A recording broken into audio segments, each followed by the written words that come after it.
자, 70쪽의 가맹점 사업자 피해 보상 보험 계약 등이라는 제목으로 나오고 있습니다. 자, 우리가 가맹점 사업 피해 보상 보험 계약 등이라고 하는 제도 자체가 어떻게 시험이 나오느냐 라고 하는 기출 패턴의 문제가 일단 실려 있습니다. 자, 그 문제를 먼저 한번 읽어보고 진행하겠습니다. 가맹사업거래의 공정화에 관한 법률 및 같은 법 시행령상, 가맹본부가 가맹점 사업자의 피해를 보상하기에 체결하는 가맹점 사업자 피해보상 계약 등에 관하여 설명하시오. 자, 이게 그 단답형이라고 합니다. 이렇게 가맹점에 대한 사업자에 대한 피해 보상 보험 계약, 피해 보상 계약, 이렇게도 말하고요. 보험 계약 이렇게도 말할 수 있겠습니다. 그러니까 여기에서 이러한 이 가맹점 사업 피해 보상 보험 계약이라고 한다면 이거 뭐 어떤 사례형으로 나오기는 어려운 문제고, 이렇게 나오는 게 이제 단답형 이렇게 표현하는데, 자, 그러면 이제 서설 이렇게 나오고 있죠. 자, 우리 교재로 처음이라는 표현이죠. 이 서설이라는 목차는 이런 단답형에서 뽑아내는 문제입니다. 단답형에서는 이러한 서설이라는 이러한 표현법의 내용을 의 이렇게 들어가도 되지만, 또 서설은 의도 집어넣을 것이고, 그죠? 의도 집어넣을 것이고, 제도적인 취지도 집어넣을 것이고, 혹시라도 뭐 역사가 있으면 역사도 집어넣을 거다라고 했을 때, 자, 제목을 서설 이렇게 뽑아내는 겁니다. 뭐 그런 게 뭐 필요가 없으면 그냥 제도 취지 이렇게 목차를 뽑아내도 됩니다. 그러면 가맹이란 어떤 그 애치제도를 우리가 공부를 했었는데, 가맹금 애치제도와 같이 이러한 어떤 제3자 기관에게 가맹금을 애치해야 되는데, 가맹금을 직접 가맹본부가 수령해서는 안 되지만, 가맹본부가 이러한 가맹점 사업자의 피해 보상 보험계약 등을 체결하고 있다면, 가맹 애치금을 애치할 필요 없이 가맹금을 직접 수령할 수 있다. 이런 어떤 표현법이잖아요. 그런 보상보험계약이 뭐냐? 자, 그죠? 가맹본부가, 주체는 이제 가맹본부죠. 가맹본부가 가맹사업자의 피해를 보상하기 위하여, 본부가 대상은 가맹사업자에게 일정한 피해가 발생하게 되면 그러한 피해를 보상하기 위하여 계약을 체결할 수 있고, 자, 이러한 계약을 체결하게 되면, 그죠? 이러한 계약을 체결하게 되면 가맹금 애치 제도에 의라고 하는 것은 적용이 받지 않을 거다. 한마디로 이제 가맹금을 직접 수령할 수 있다. 자, 이걸 서술해 주면 되겠죠. 자, 의에서는 가맹본부가 가맹사업자의 피해보상보험을 체결했다면 가맹금을 애치할 필요가 없고 가맹금을 직접 수령할 수 있는 제도이다. 이게 이제 의에서 나오게 됩니다. 자, 그렇다면 이 경우에 어떠한 이 경우에 있어서 계약이 그러한 계약이 될 것이냐. 사실은 요 대상으로도 뽑아낼 수 있는데, 이것을 우리 교재는 기역, 니은, 디귿으로 이렇게 뽑아냈죠. 그래서 보험업법에 따른 보험계약입니다. 보험계약, 보험업법이 보험계약의 종류를 이렇게 한정하고 있단 말이죠. 자, 니은, 가맹점 사업자 피해보상금의 지급을 확보하기 위하여 금융위원회 설치 등에 관한 법률에 따라서 다른 기관의 채무지급 보증계약. 자, 채무가 있을 때 지급 보증계약인데, 조건은 금융위원회 설치 등에 관한 법률에 따른 채무지급 보증계약이다. 이런 표현이고요. 자, 그리고 이제 가맹사업법에 의한 공제조합과의 공제계약입니다. 공제계약. 자, 뭐 가맹사업을 이렇게 진행한다라고 할 때 여러 가지 예산도 필요할 것이고, 그러한 가맹본부를 또 내부적으로 도와줄 또는 통제해야 될 필요가 있죠. 그러면 이제 조합을 설치해서 그러한 공제조합이 마치 계모임처럼 해나가는 것을 공제계약이라고 표현하는데요. 자, 두 번째가 이러한 취지가 나옵니다.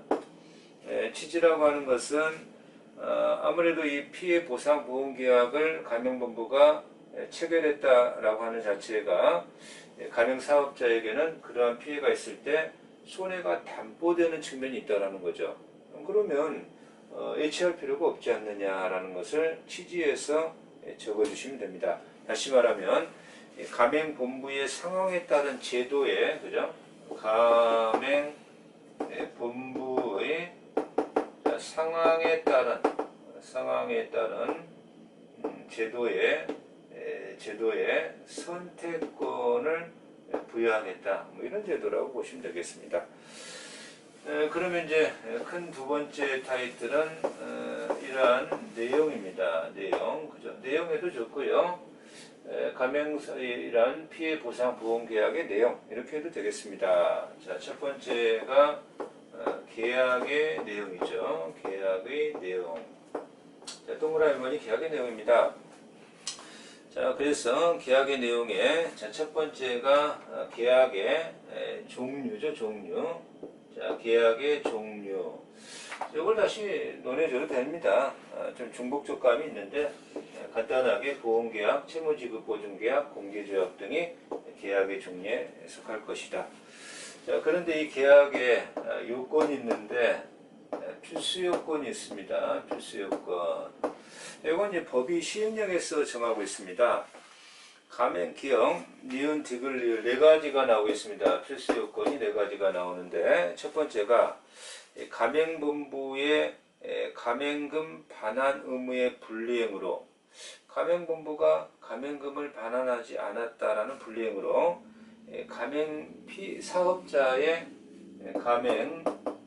사업자의 가맹본부가 피해를 보상하는 계약일 것.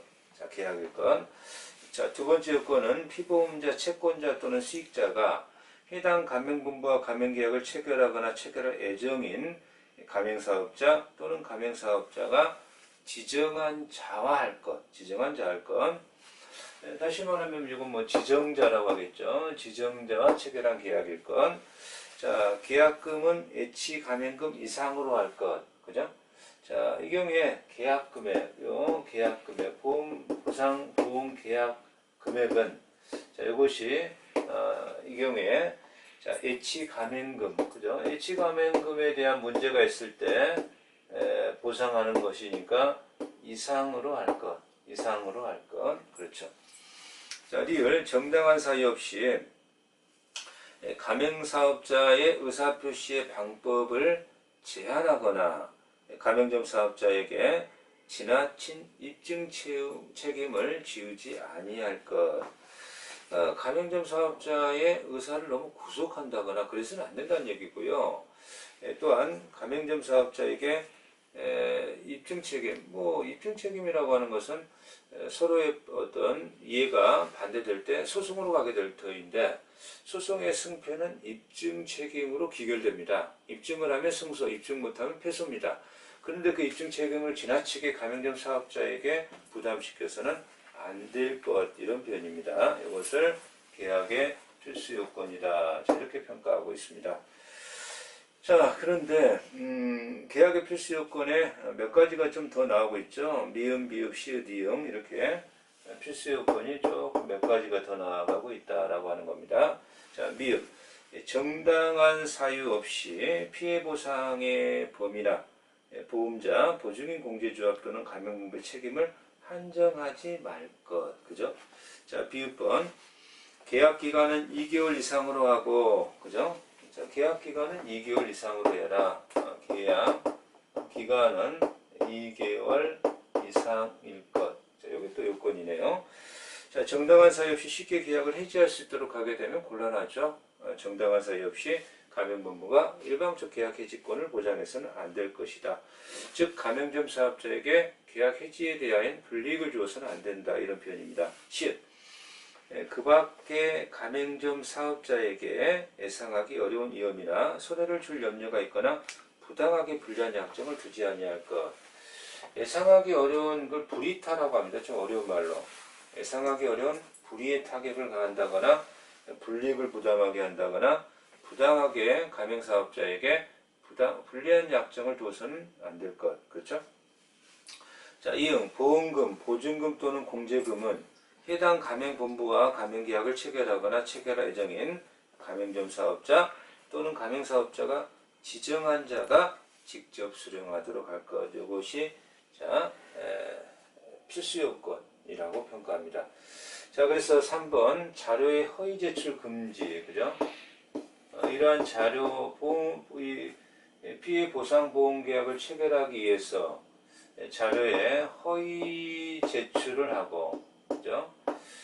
그래서 이제 계약을 체결한다는 것은 부실화될 염려가 있기 때문에 이런 것들을 금지한다, 이런 표현이죠. 자, 가맹점 사업자 피해보상 보험계약 등을 체결하고자 하는 가맹본부는 가맹점 사업자 피해보상 보험계약 등을 체결하기 위하여 매출액 등의 자료를 제출함에 있어서 허위 자료를 제공해서는 안 된다. 자, 그래서 네 번째, 피해보상 보험계약의 표지의 사용이라는 표현이 나옵니다. 자, 피해보상 보험계약 표지의 사용. 이 말은 무슨 말입니까? 가맹본부가 이런 보험계약을 체결했다라고 알려도 된다는 얘기죠. 그죠? 자, 기업, 가맹점 사업자 피해보상 보험계약 등을 체결한 가맹본부는 그 사실을 나타내는 표지, 그죠? 자, 피해보상 보험계약을 체결했다. 그래서 표지 사용, 우리 뭐 그런 거는 똑같습니다. 공인중개사님 그 점포 지나가다 보면 얼마의 피해보상 보험계약 체결, 뭐 이렇게 이제 나오는 거죠. 그런 것처럼 좀 신뢰성을 부여할 수 있다, 이런 얘기입니다. 니은 가맹점 사업자 피해보상 보험계약 등을 체결하지 아니한 가맹본부는 이러한 표지를 사용하거나 이러한 계약도 체결하지 않고 체결한 것처럼 표지를 사용하거나 또는 이 경우에 그런 광고, 그죠? 이러한 표지를 제작하거나 사용해서는 안 된다, 이런 표현이죠. 자, 다섯 번째, 이제는 피해 보상금의 지급 문제입니다. 피해 보상금의 지급의 문제죠. 어떤 경우에 피해 보상금을 지급할 거냐. 자, 가맹점 사업자 피해 보상 보험 계약 등에 의하여 가맹점 사업자 피해 보상금을 지급할 의무가 있는 자는 그 지급 사유가 발생한 경우 지체 없이 지급해야 된다.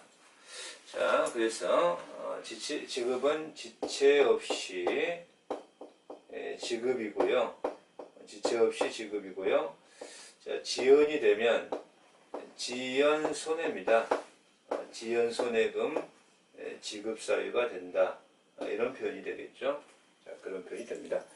자, 그래서 이제는 우리가 이제 이러한 가맹사업자의 피해보상 보험계약 등의 이러한 계약을 체결하지도 않고 표지를 사용했다든가 거짓으로 매출을 부풀려서 체결했다든가 이런 경우에 제재 조치가 들어갈 사안입니다. 자, 그래서 위반에 대한 제재가 나오는 겁니다. 자, 위반 형태가 나오겠죠. 이런 것을 위반사항이다. 이러한 위반에 대한 이러한 이제 제재가 부과된다라고 하는 사안이죠. 자, 그래서 첫 번째가 행정적 제재입니다. 자, 공익거래위원회는 피해 보험 보상 계약 등을 체결함에 있어서 매출액의 자료를 거짓으로 제출한 가맹본부가 있다거나, 자, 피해 보상 보험 계약 등을 체결하지 않았음에도 불구하고 계약을 체결한 것처럼 표지를 사용했다거나 라고 한다면, 자, 또는 그러한 유사한 표지를 사용했다든가 라고 한다면 이 경우에 가맹본부에 대해서 자, 이제는 어떻게 됩니까? 행정적 제재니까 그런 위반 행위를 하지 마세요. 그죠? 위반 행위의 중지, 그죠? 그리고 그러한 행위를 하지 마세요라고 필요한 시정에 관한 조치를 명하거나 권고할 수가 있습니다.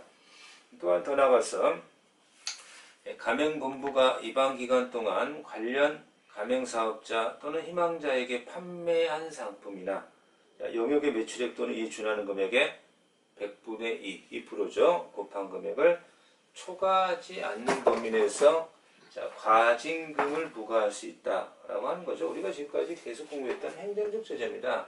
시정명령, 시정권고, 과징금 부과, 그죠? 자, 그것을 행정적 제재 이렇게 표현하겠죠. 행정적 제재다. 자, 이렇게 이제 표현하게 될 것이고, 행정적 제재를 공부했으니까 형법적 제재죠. 형법적 제재가 나오고 있죠. 형사적 제재라고도 표현할 수 있습니다. 가맹본부가 피해보상보험계약 등을 체결하지 아니하였음에도 체결하였다는 사실을 나타내는 표지 또는 이와 유사한 표지를 제작 사용한 경우에 2년 이하의 징역 5천만 원 이하의 벌금입니다.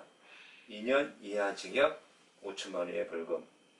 이것을 우리가 형사적 제재라고 표현할 수가 있겠습니다.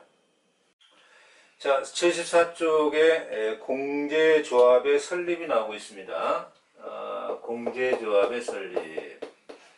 자, 그러면 이제 이 공제조합의 설립에 대하여 어떠한 이제 문제가 출제됐느냐?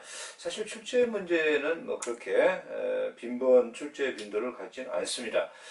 자, 그 박스에 가맹사업거래의 공정화에 관한 법률상 공제조합의 설립 절차와 이러한 공제조합의 설립하는 절차가 있겠죠. 공제조합은 아무래도 이 조합이라는 어떤 조합이라고 하는 명을 쓰고 있지만 조합은 2인 이상의 일정 목적을 향한 계약에 불과하지만 조합이라는 이름으로 불리우지만 법인들이 좀 있어요. 그런 게 이제 주택건설조합 법인이거든요. 이것도 법인으로 보셔야 됩니다. 이것도 법인이고요. 자, 이 법인을 어떻게 설립할 거냐? 자, 이것에 대한 절차. 자, 그리고 이 공제조합을 어떻게 운영할 거냐? 자, 운영에 그리고 어떤 의무사항들이 있다면 의무. 이런 것들에 대하여 설명하시오라고 하는 거죠.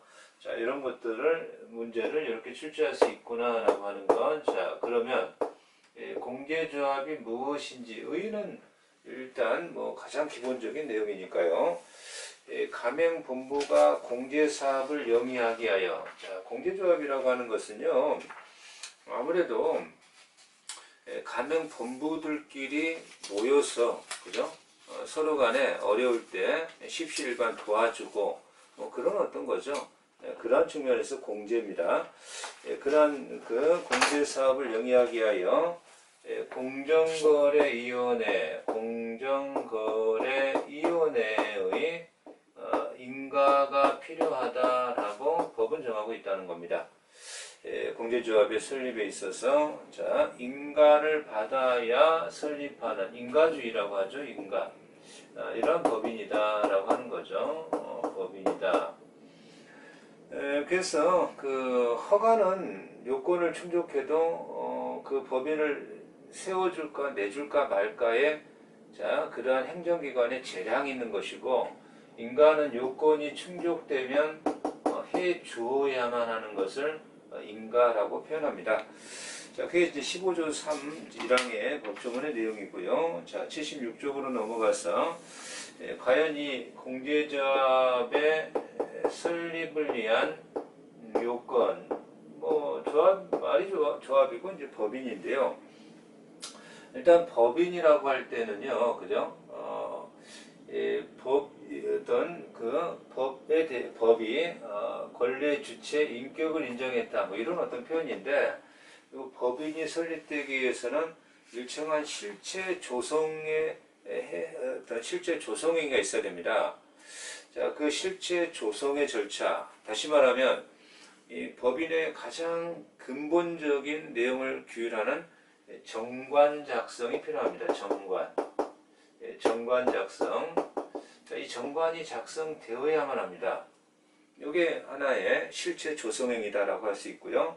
자, 정관을 작성하고 그리고 이러한 이 사원들이 최초의 그 회의를 하는데 그것을 창립총회라고 합니다. 창립총회. 창립총회를 창립총회를 통해서 일정 사항이 의결이 돼야 된다 이런 표현이죠. 자, 그래서 기업본 원칙이 나오는데 공제조합을 설립할 때는 10인 이상의 10인 이상의 발기인이 있어야 된다. 발기인이 있어야 됩니다. 그 발기인이라고 하는 것은 이제 서로 간에 이런 조합을 설립해 보자라고 최초로 출발하는 자들 이런 어떤 표현입니다. 자, 그래서 발기인의 정관을 작성하고 창립총회의 의결을 거쳐서 공정거래 인가, 자 의결 거치고 공정거래 인가, 자 이렇게 거치게 되면 이러한 절차가 이제 필요하다라고 하는 것이고, 그러나 반드시 창립총회를 발기인이 10인 이상의 발기인이 필요한 것인가? 그건 아니라는 겁니다. 의의가 나오고 있죠. 그래서 특정 업종에 속하는 가맹본부만을 조합번호라는 공제조합을 설립할 때는 발기인이 10명 미만이더라도 해당 업종에 속하는 가맹본부 총수 10분의 1입니다. 특정 업종, 그죠? 특정 업종에 해당하는 이러한 공제조합이다. 자, 그랬을 때는 해당 업종의 가맹본부 총수의 10분의 1, 그죠? 자, 이상의 발기인이 있으면 이 경우에 이렇게 절차 진행해도 좋다.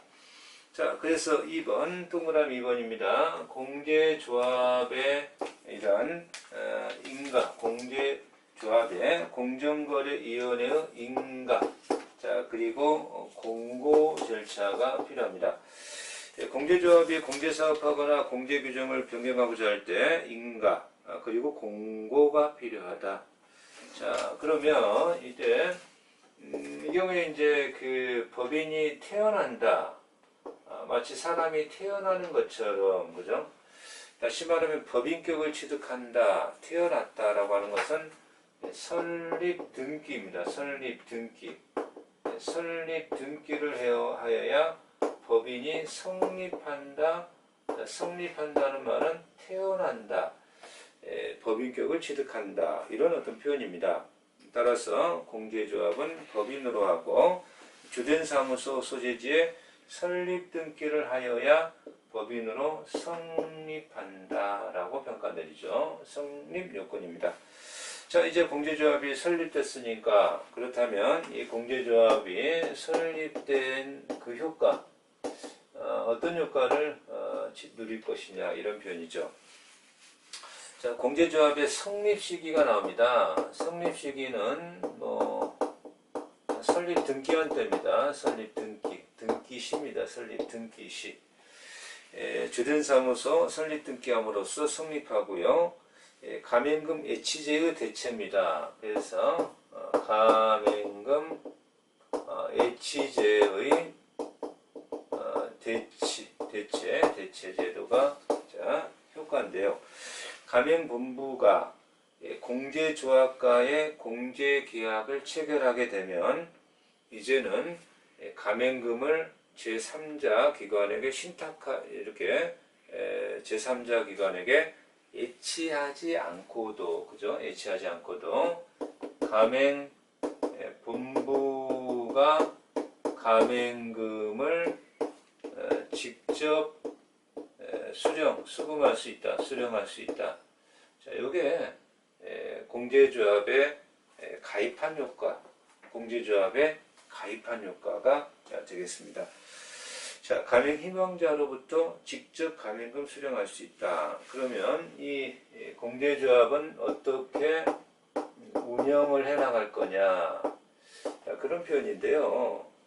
자, 공제조합의 정관 나옵니다. 자, 정관 나오고, 정관은 그 법인의 근본 목적을 정한 프로그램이라고 볼 수 있습니다. 그래서 이 공제조합의 정관으로 정할 사항이 나오는데요.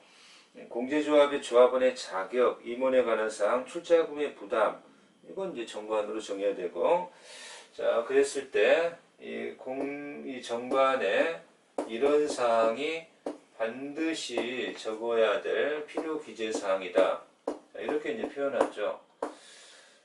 필요 기재 사항을 누락하게 되면 그 정관이 무효고, 정관이 무효면 법인의 설립이 무효입니다. 설립 등기가 되었다 할지라도. 그래서 정관 기재 사항은 시행령 16조의 4가 나오고 있는데, 자, 78쪽에 이렇게 이제 나오고 있습니다. 78쪽에 이런 것들이 공제조합의 약관의 정관이죠. 정관에 반드시 적어야 될 필요적 기재사항이다 라고 하고 있는데, 일단 가장 기본이 목적이죠. 목적. 자, 목적 나오고 있고요. 자, 그 다음에 명칭입니다. 목적과 명칭. 그죠? 자, 그리고 주된 사무소의 소재지, 출자금과 납부 방법 및 지분 계산에 관한 사항들, 조합원의 자격과 가입 탈퇴에 관한 사항들, 자, 그 조합원의 권리와 의무에 관한 사항들, 자산 회계에 관한 사항들, 총회는 언제 이렇게 개최할 수 있고, 총회는 어떤 사안을 어떤 경우에 안건을 통과시킬 수 있을 것인가라고 하는 총회에 관한 사항들, 자, 이러한 운영위원회가 있을 때 운영위원회에 관한 사항들, 임원 직원에 관한 사항들, 자, 어떤 경우에 공제조합에 가입한 그 회원들에게 가명본부죠. 융자를 할 수 있는 것인지, 융자의 요건에 관한 사항들. 자, 업무와 집행, 정관의 변경, 어떤 경우에 정관을 변경할 수 있다는가. 자, 해산이라고 하는 것은 법인이 설립됐다가 이제는 적극적인 사업을 줬고, 자, 청산 단계로 진행하겠다라고 하는 것을 해산이라고 합니다. 그러면 어떤 경우에 해산을 할 것인지, 그죠? 자, 해산을 했을 때 재산이 남아있으면 남은 재산, 잔존 재산이죠. 남은 재산이 있을 때는 해산한 게 법인격에 소멸되는 게 아니거든요. 그럼 이 남은 재산을 어떻게 처리할 것인지에 관한 사항들, 정관에 기재할 사항이고, 자, 공고의 방법에 관한 사항들, 이런 것들이 정관의 필요적 기재 사항이다 라고 하는 겁니다. 자, 그럼 이제 공제조합의 기본 재산인데요. 기본 재산은요, 뭐 중요한 재산이기 때문에 공제조합에 가입한 가명분부는 공제사업의 수행에 필요한 출자금 등을 조합에 납부해야 되고요. 자, 공제조합의 기본 재산은 조합원의 출자금 등으로 조성하게 되는데요. 자, 5번에 공제조합에 관한 감독이 나옵니다. 가로 5번에 공제조합의 감독은 어떻게 감독할 거냐, 감독사항이죠. 자, 결산보고서 제출을 의무하고 있네요. 자, 80쪽에 넘어가니까 공제조합은 매 사업연도가 지난 후 2개월 이내 결산을 마치고 해당 사업연도의 공제실적 등을 포함한 사업실적보고서, 자, 대차대조표 손익계산서를 포함한 결산보고서를 3월 30일까지 공정거래위원회에 제출해야 한다라고 해서, 자, 이런 것들은 결산보고서 제출, 이렇게 말하겠습니다. 결산보고서 제출은 아무래도 자본의 부실화를 좀 감독하겠다. 자, 이렇게 평가하면 되겠죠. 자, 재무제표의 비치공고죠. 재무제표, 비치공고. 재무제표의 뭐 중요 부분은 이제 대차대조표하고 손익계산서죠. 자, 공제조합은 공정거래위원회에 제출한 대차대조표와 손익계산서를 주사무소에 갖추고 공고해라. 과연 이제 이 법인이 있을 때 법인의 사원의 모임에 법인격을 인정한 법인을 사단법인이라고 하고, 재산에다가 법인격을 인정한 법인을 재단법인이라고 이렇게 돼 있고, 민법의 법인은 이렇게 두 가지입니다. 그러면 이 공제조합에 대해서 어떤 법인에 대한 규정들을 빌려와서 적용할 것이냐, 사단법인의 규정을 빌려오세요. 이걸 법 용어로 준용이라고 합니다. 준용. 빌려와 적용해라. 준용한다. 재단법인을 준용하는 게 아니라 사단법인을 준용한다. 이렇게 평가될 수가 있겠습니다. 자, 사단법인에 관한 규정의 준용. 공제조합에 관하여 가맹사업법에 규정된 것을 제하고는 민법 중에 사단법인에 관한 규정을 준용한다. 사단법인에 어떻게 설립하고 어떻게 운영하고 어떻게 의결하고 누가 감독하고 누가 업무하고 누가 대표하고 이런 규정들이 있다는 겁니다. 그걸 빌려와라. 자, 보험업법에 적용 지은데요. 가맹사업법에 따른 공제조합의 사업에 대해서는 보험업법을 적용하지 않는다. 보험업법이라는 보험의 보험 업자들이죠. 이것에 적용하는 보험업법을 적용하지 말자. 이런 어떤 표현이 되겠습니다. 자, 그래서 여기까지 우리가 공제조합의 설립에 대해서 공부를 했고요. 자, 다음 시간에는 과연 가맹금을 어떤 요건이 충족됐을 때 가맹금을 반환을 청구할 수 있을 것이냐, 이런 것에 대해서 자 진행하겠습니다. 수고하셨습니다.